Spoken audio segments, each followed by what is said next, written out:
What's up, Taiwan? I'm Yvonne Young with news from here in Taiwan and around the world. A Chinese influencer whose residency was revoked over controversial social media videos is leaving Taiwan for China after the government said she would be forcibly deported if she did not leave before midnight on Wednesday. Cadence Coranta reports. A tumultuous day for this Chinese influencer who's leaving Taiwan for China after the government revoked her residency permit over controversial videos she posted on social media. Before boarding her flight in Taipei, she made one last statement. 我不是因为自己认为错了而离开，是因为我尊重台湾的法律程序，所以，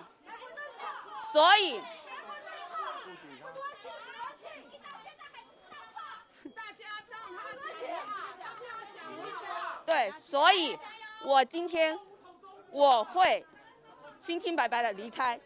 我希望当我后续做出团聚动作的申请的时候，移民署、内政部能够依法行事，而不是说阻止我。Earlier in the day, the influencer known as Yaya remained reluctant to leave, publicly protesting the government's decision. Waiting for her there were around 100 counter-protesters who shouted at her to go back to China. Go back to China! Go back to China! Bye bye! In her videos, immigration officials say Yaya advocated for the unification of Taiwan and China by force. By doing so, officials said she broke the law by threatening Taiwan's national security and social stability, and have ordered her to leave Taiwan by midnight on Wednesday. But just hours before that deadline, the influencer maintained she never made those kinds of statements. 你们大家都说，包括行政单位都在说我是鼓吹武统，因为这个言论，所以要把我驱离台湾。那我呢，一直在自己的影片中，并没有找到我鼓吹武统的影片。总之，我是非常不希望发生战争。我主张的是和平统一。 In his first public appearance, Yaya's Taiwanese husband joined her in front of the Ministry of Interior, which oversees immigration matters, asking the government to reverse its decision. 我真的衷心要求内政部暂停对我太太雅雅的驱离处分，你一定要留给我们家庭，不能直接的这样子破裂。 But only meters away, counter-protesters upset with Yaya's videos tried to break past barriers to get to her, clashing with police. 你现在听我讲话，我是来送雅雅的，我们是战友哎，他想要回归中共国，我们在帮他回归中共国，对不对？对。为什么我们不能过去？为什么？今天你是一个拿居留证的人，就表示你可能是我们台湾的客人。那你想想看，如果今天你好心邀请一个客人到你们家做客。 结果这个客人居然说我要带我家里面的人一起来打你，可不可以啊？那一定不受欢迎的嘛。那不受欢迎，我们把他赶出去而已啊。The scene goes to show just how controversial this case has become in Taiwan. Among the protesters, there was even one from China. 中国有多差，他心里清楚，所以他不敢回去，他不想回去，他想占台湾的资源，想占台湾的好。Some have questioned the decision on the basis of free speech, but officials have hit back, maintaining that Yaya's comments have harmed Taiwan's national security and are not within the bounds of protected speech. 大家可以看到，从法律战、舆论战跟心理战，它这个呢可以说是三战齐发。不管是行政单位或是我们的司法单位，都已经做出最后的一个裁示，希望雅雅能够按照我们原来的行政处分来做处理。 With Yaya's departure, she will not be able to apply for another permit to live in Taiwan for 5 years, unless a court rules in favor of her appeal against the government's decision, which is still pending. It's also unclear how this will affect her family, her husband and 3 children still in Taiwan. Chris Ma, Fu Huaheng, Pichi Zhuang, and Cadence Coranta for TaiwanPlus. Taiwan's Coast Guard is having to deal with a large number of Chinese vessels that are repeatedly trespassing in waters around the country. The boats range from small fishing vessels to larger oil barges, and there are no signs the intrusions are slowing down. John Van Trieste reports.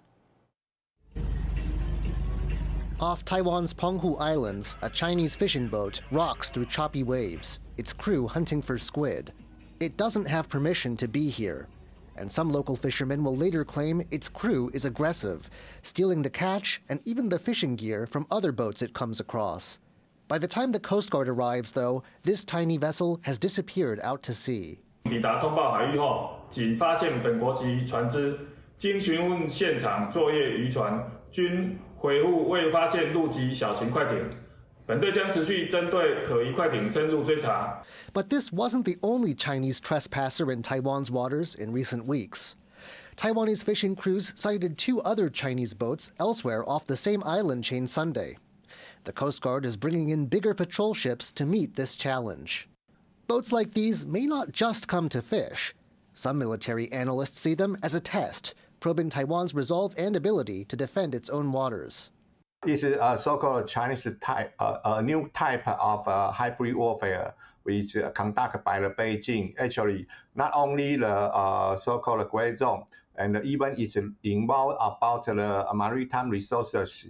For example, China sent their large fishing vessel even to the South Pacific, close to the Argentina. And while sometimes only 1 or 2 boats may be involved, there are also cases of more sophisticated intrusions elsewhere. In February, a team of 6 motherships released 29 smaller fishing boats into waters Taiwan has designated as a marine national park, a place where no fishing is allowed. The Coast Guard reports that often these boats fly no flag and have no name or home port painted on the side. It's also common practice to turn off signaling that would let the Coast Guard know they're there. 12海里内，巡防艇的雷达一定会侦测得到，侦测到目标是不是大陆渔船，我们要用肉眼去判别。大陆渔船会在船旁边加装铁棍，阻挡我们的船登检。Not all Chinese boats are getting away, though. On Sunday, the Coast Guard seized this Chinese oil barge, which it suspects was helping other Chinese boats refuel off Taiwan's northwest coast. The 6 crew members had no ID. It expects to sort out punishments in the next 3 months. 前往永安外海西北20海里处查处可疑目标时，发现一艘无船名大陆船舶。那本队同仁立即将其带返台北港查处。Chinese social media has taken an interest in these incidents, but the Coast Guard says reports it's abused Chinese crews are untrue.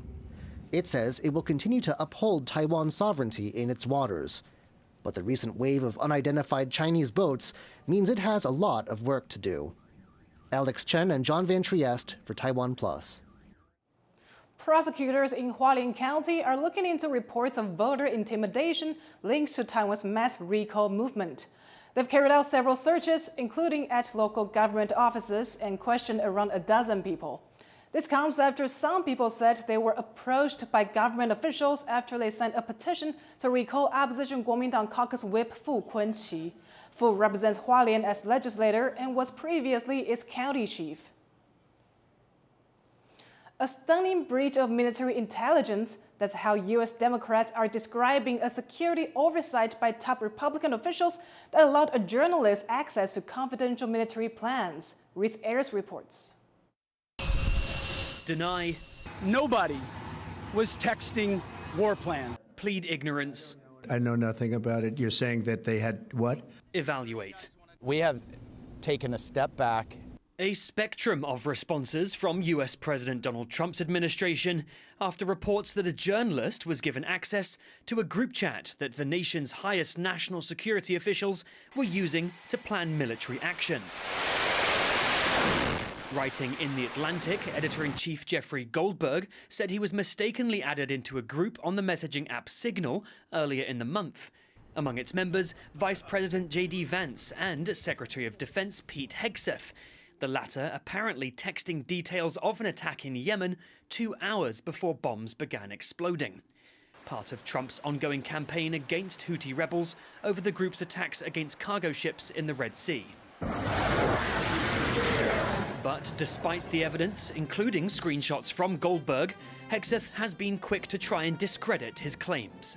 You're talking about a deceitful and highly discredited so-called journalist who's made a profession of peddling hoaxes time and time again. The oversight has ignited a storm of criticism from across the political spectrum, with top Democrats demanding a full investigation into the blunder and calling out the officials involved for gross incompetence. Though I will note that the Secretary of Defense, who was on that chain, has got to be the most unqualified person ever to lead the Pentagon in American history. Signal, the commercial messaging app hosting the group chat, has not been approved by the US government for sharing sensitive information. If found to have taken place outside of secure channels, the conversation could violate the Espionage Act. And despite the controversy, the White House has been celebrating the attacks on the Houthis as highly successful and effective, paying little mind to what Democrats are calling the most stunning breach of military intelligence. John Su and Rees for TaiwanPlus. Thousands of Filipinos have gathered at The Hague, calling for the release of former Philippine President Rodrigo Duterte, who's facing charges of crimes against humanity for his war on drugs. His arrest is bringing closure to families of drug war victims. But supporters of Duterte have accused the current Philippine government of political persecution. Gina Lopez reports. It's been 7 years since a lawn worker, Christine Pascual, lost her son, Joshua. The 17-year-old was shot dead in a police operation during former Philippine President Rodrigo Duterte's so-called war on drugs, one of thousands killed in the brutal anti-drug campaign. Like many other victims' families, Pascual has struggled for justice, and she says she feels little relief at the former strongman's recent arrest. Hindi ganun kahit nakulong na siya, hindi pa rin ganun ka nawawala. Parang andun pa rin yung uluha, hindi mo maalis sa katawan mo. Mamamatay kang nandun na yung sakit na hindi na maibabawi na anumang paraan. Duterte was arrested in Manila to face charges of crimes against humanity at the International Criminal Court in The Hague. This comes as he and his successor, current President Ferdinand Marcos Jr., had a fallout.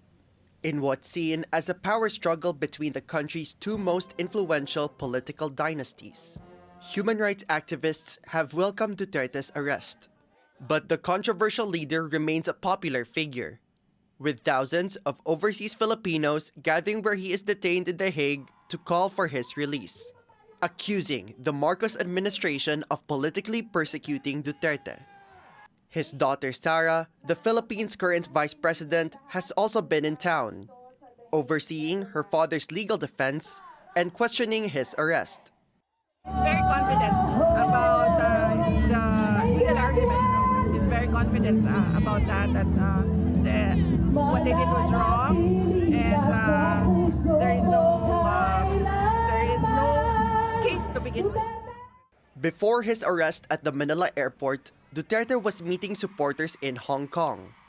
His presence in the city prompting speculation that he was there to seek asylum from China, a claim the Beijing government is now refuting.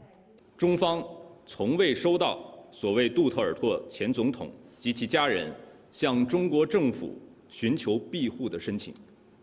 Back at The Hague, security has been tightened around the ICC perimeter as Duterte's supporters continue to stake out the court's facilities. For them, the trial is a travesty, but for Pascual, it may just be the start of healing. Kama Shu and Gino Lopez for TaiwanPlus. Thank you for watching What's Up Taiwan. You can visit the TaiwanPlus website or follow us on social media for more stories from Taiwan and around the world. Finally, check out the first game-worn NBA jerseys of Michael Jordan and Kobe Bryant, now up for auction at Sotheby's. I'm Yvonne Yang. Take care, and I'll see you next time.